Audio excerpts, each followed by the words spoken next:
Good morning. How are you? I am fine, sir. Thank you so much. Have a seat. Thank you, sir. So students, today we are teaching in Hindi. Chapter name सोने की पसंद. सोने की पसंद. Are you ready? So please also start page number 22. सोने की पसंद. सोने की पसंद. Okay? Yes, sir. Very good. So listen very carefully whatever I am going to tell you about this chapter सोने की पसंद. Okay? Yes, sir. Very good. प्रस्तुत पाठ में एक व्यक्ति की चतुराई को बड़े रोचक ढंग से बताया गया है. राइट?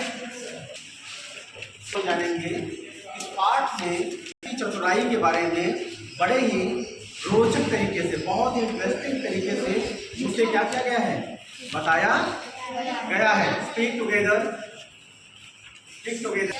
ओके. इस कहानी में एक व्यक्ति की चतुराई को बड़े ही रोचक तरीके से बताया गया और समझाया गया है.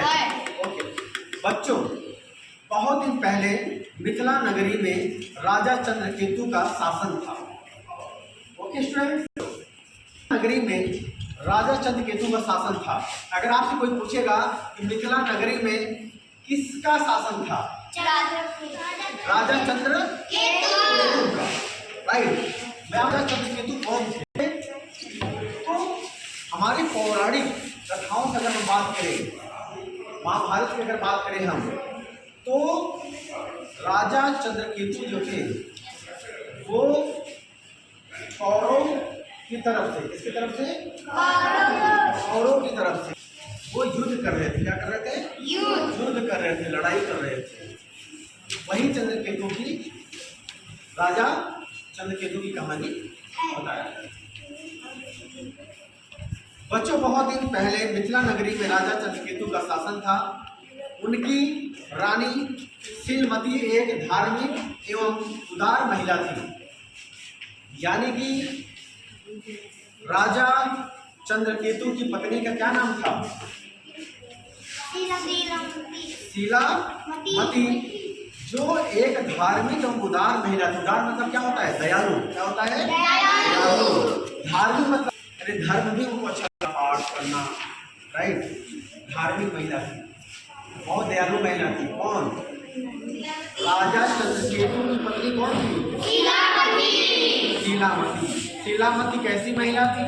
शीलामती एक उदार और धार्मिक महिला थी. राइट. Stick together.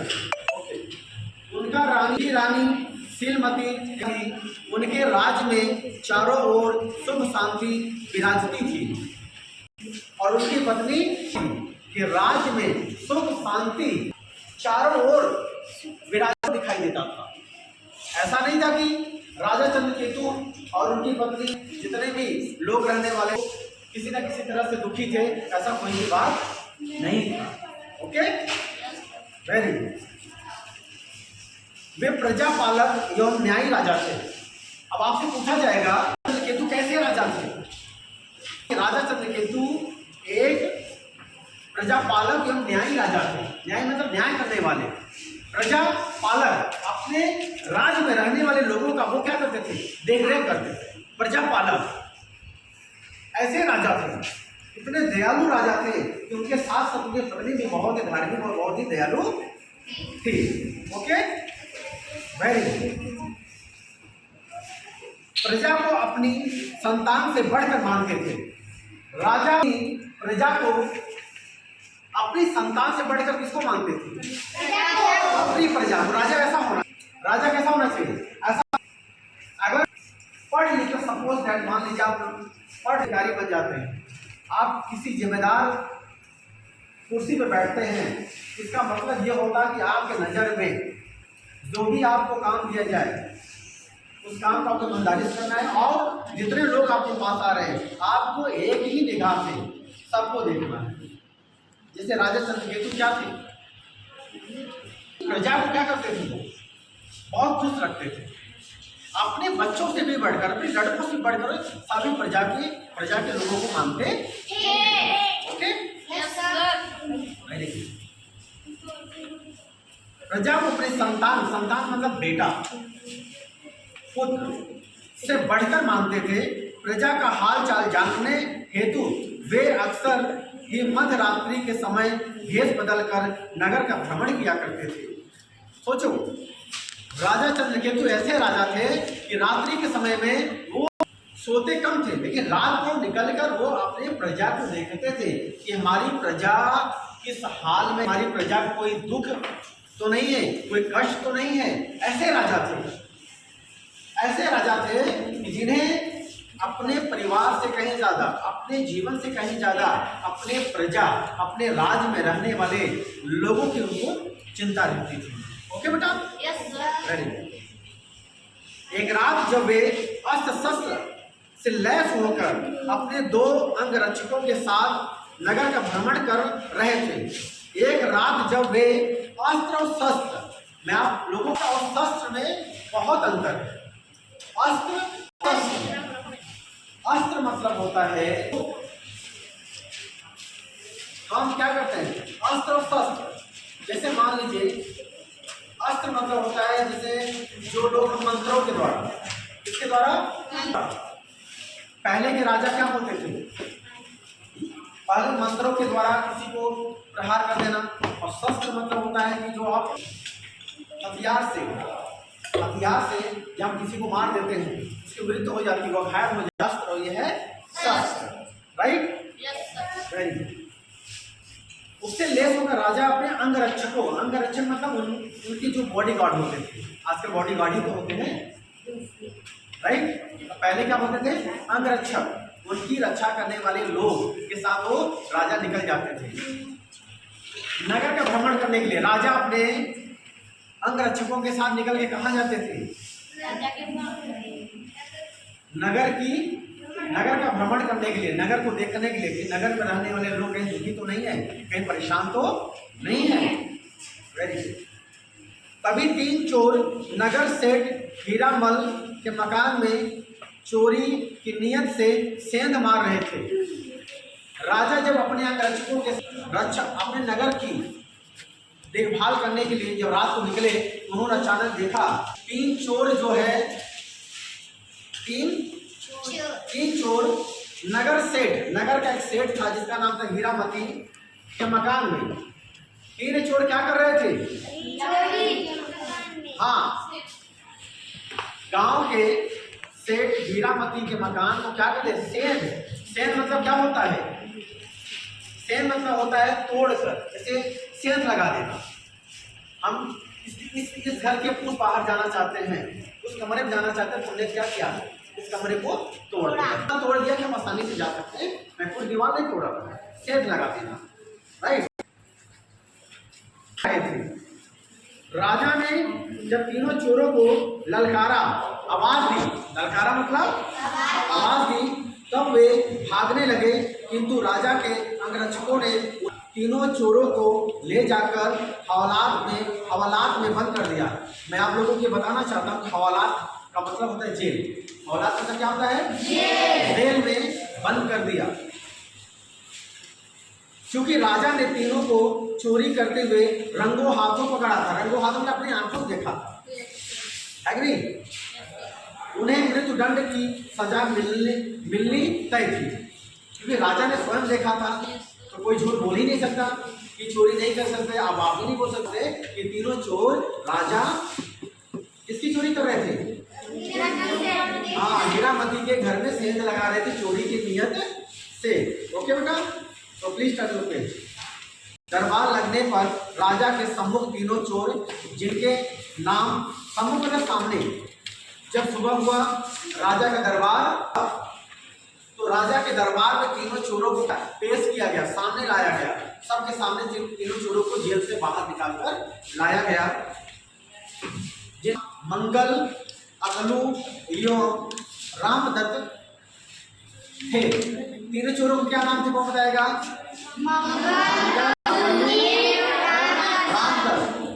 मंगल, अकलू, रामदत्त थे।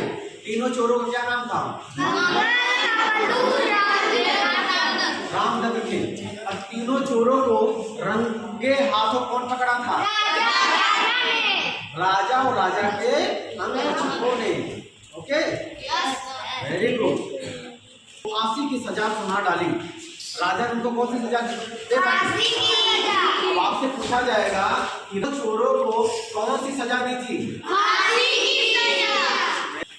तीनों चोरों का क्या नाम था? हाँ, very good. Ram, very good. राजा ने उनको फांसी की सजा सुना डाली। आगामी पूर्णिमा को उन्हें सूली पर चढ़ाना था। आगामी मतलब आने वाला। आगामी मतलब क्या था? पूर्णिमा का दिन आने वाला था। उसी दिन उन्हें सूली पर चढ़ाना था। सूली मतलब क्या था? जहाँ पर फांसी दी जाती है। राजा के सैनिक ने उन्हें फिर कारागार में डाल दिया। कारागार मतलब होता है वही जहाँ वो लोग जेल में बंद थे। ओके। रामदत्त जो उम्र में मंगल एवं अगलू से छोटा था। रामदत्त किससे छोटा था? मंगल और अगलू से। बहुत तीव्र बुद्धि वाला। तीव्र मतलब तेज। तीव्र मतलब क्या होता है? तेज बुद्धि वाला था। कौन बहुत तेज था? हाँ, रामदत्त क्या था? बहुत तेज बुद्धि वाला था। वह उनसे बोला, मरना तो है ही, किंतु मरने से पहले जीने के लिए कुछ अवश्य करूंगा। परंतु अगलू एवं मंगल का अपने बचने की कतई उम्मीद नहीं थी। कतई मतलब कोई भी रत्ती भर भरोसा नहीं था कि हम लोग राजा के द्वारा दिए गए सजा से बच सोच रहे थे। अगलू और मंगल। रामदत्त ने सोच लिया था कि हम तो कोई ना कोई तो सही है, लेकिन सोच रहा हूँ कुछ न कुछ दिमाग लगा के कुछ न कुछ करूँ। Okay, very good. आगे देखिए आप लोग।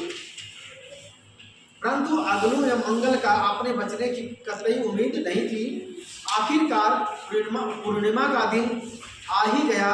बारी बारी से वध स्थान पर ले जाकर मंगल एवं अगलू को फांसी दे दी गई। अरे बहुत। पूर्णिमा का दिन आ गया और मंगल और अगलू को फांसी दे दी गई। जब रामदत्त की बारी आई तब वह राजा के सैनिकों से बोला, सरकार थोड़ा रुकिए, मरने से पहले मेरी अंतिम इच्छा है। रामदत्त ने कहा कि जनाब रुकिए, मरने से पहले मेरी कोई इच्छा है। इच्छा को आप क्या कर लीजिए? पूरा करने। रामदत्त की बारी आई तब वह राजा के सैनिकों से बोला, सरकार थोड़ा रुकिए, मरने से पहले मेरी अंतिम इच्छा। न्यायप्रिय एवं उदार हृदय महाराज का दर्शन करूं। न्यायप्रिय यानी राजा का मैं क्या करूं? दर्शन करूं। राज सैनिकों ने उसकी फरियाद राजा तक पहुंचा दी। फरियाद मतलब क्या? मांड किया जो उसने, यही आखिरी इच्छा है, मैं राजा का दर्शन करना चाहता हूँ।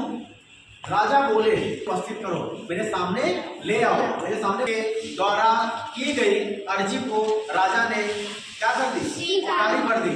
ठीक है, ले आओ।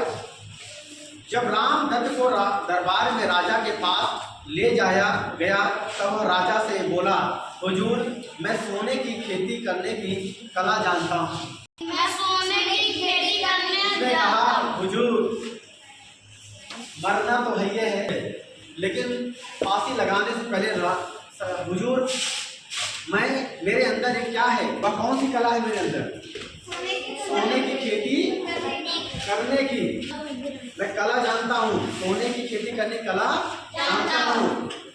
मेरे मरने के बाद यह कला सदा के लिए समाप्त हो जाए, फिर कोई भी सोने की खेती नहीं कर पाएगा, क्योंकि केवल मुझे ही आता, किसी को आता नहीं है।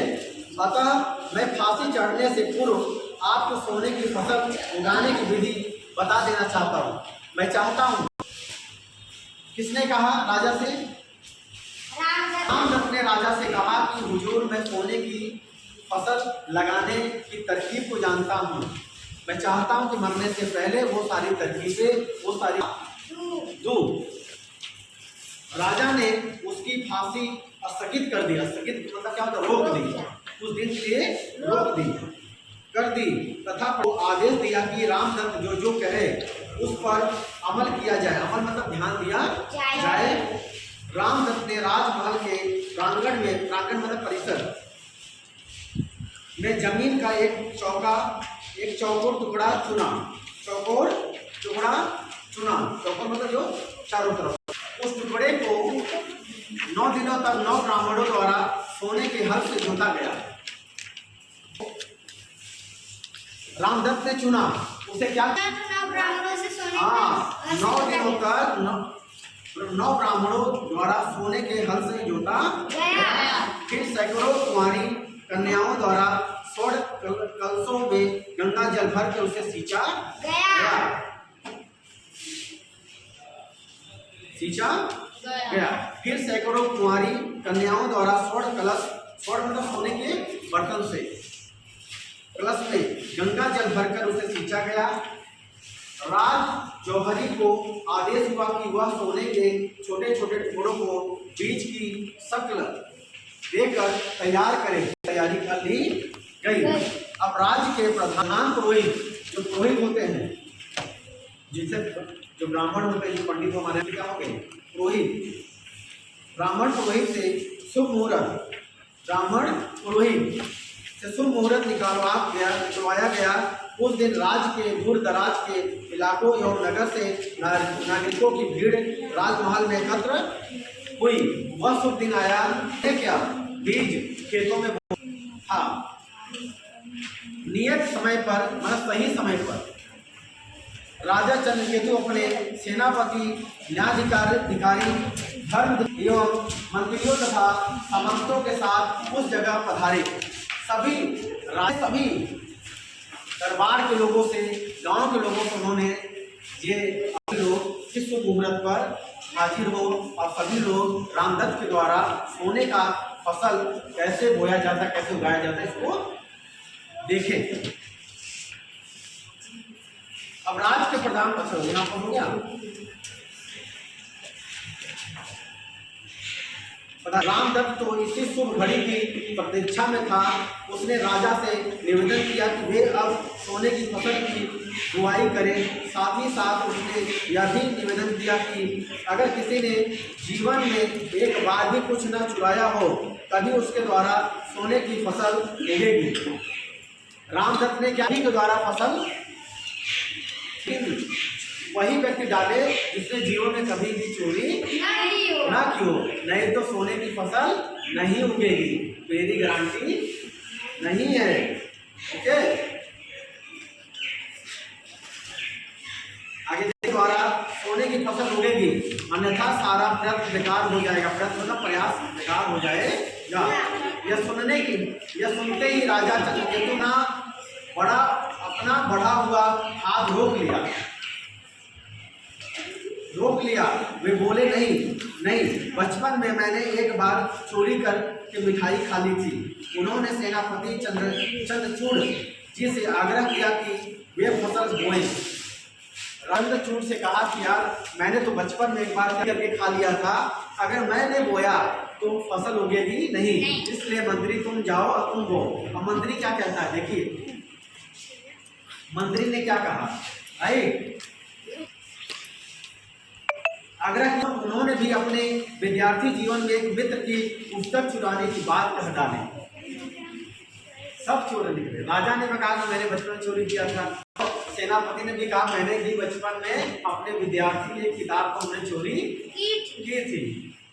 इसके क्रमशः मतलब एक के बाद एक, 1 by 1 धर्माधिकारी, प्रधानमंत्री एवं अन्य राज दरबारों से निवेदन किया, परंतु सभी मुकर गए। सभी ने मना कर दिया, नहीं, हम लोगों ने भी चोरी किया है। क्योंकि कोई भी व्यक्ति ऐसा ना था जिसने अपने जीवन काल में, जीवन के समय में कुछ भी न चुराया हो। तब राजा ने भीड़ की ओर मुखातिब होकर आम प्रजा से पूछा कि कोई ऐसा व्यक्ति हो जो सामने आए, परंतु भीड़ से भी कोई व्यक्ति सामने न आया। अब तो बड़ी विकट स्थिति उत्पन्न हो गई, बहुत बड़ी विकट, बड़ी ऐसी इसका हल निकलने वाला ही नहीं था। ऐसा कोई व्यक्ति ही नहीं था जिसने अपने जीवन में चोरी न किया हो। राजा भी लोग थे राजा के दरबार में, सभी लोगों ने मना कर दिया, नहीं राजा, मैं अपने जीवन में कहीं न कहीं गलतियां की है। ओके, आगे देखिए। यह बात सबके सामने प्रमाणित हो चुकी थी। तो विकट सी स्थिति हो गई। यह बात सबके सामने प्रमाणित हो चुकी थी कि राजा से लेकर आम प्रजा तक सबके सब चोर हैं, कोई छोटा चोर तो कोई बड़ा चोर है। अब चोर रामदत्त आगे आकर बोला, प्रजा एवं सभासदों, आपके राजा चोर हुए, सेनापति, धर्माधिकारी, न्यायाधिकारी, मंत्रीगण और खुद आप लोग भी चोर हैं। तब चोरों की जमात मतलब क्या होता है, समूह का एक अदना मतलब छोटा सा सदस्य, यह गरीब रामदत्त ही क्यों फांसी चढ़े। मैंने नगर सेठ के घर में चोरी करने के बाद